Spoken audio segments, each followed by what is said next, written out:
Ketua Mahkamah Agung Republik Indonesia M. Syarifuddin menggelar kunjungan kerja ke Kota Jayapura, Papua untuk melakukan peletakan batu pertama pembangunan Pengadilan Militer 319 Jayapura di distrik Abepura, Kota Jayapura, Papua.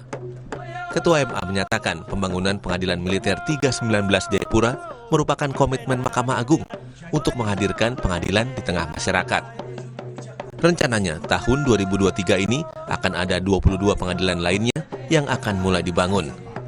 Ketua MA M. Syarifuddin menyebut pembangunan Pengadilan Militer 319 Jayapura sangat istimewa karena menelan biaya 49 miliar rupiah dan menjadi yang terbesar dari pengadilan lainnya di seluruh Indonesia.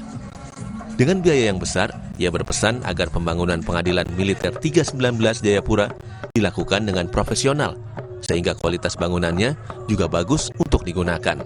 Di samping itu, pembangunan gedung baru ini harus diawasi, sehingga selesai tepat waktu dan bisa digunakan pada tahun 2024 mendatang.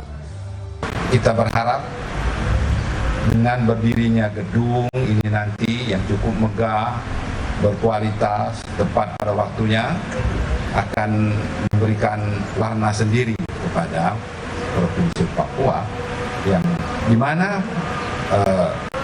gedung pengadilan untuk Pengadilan Militer 319 Papua ini sudah dapat berdiri hendaknya nanti pada tahun 2025. Itu apa tujuannya?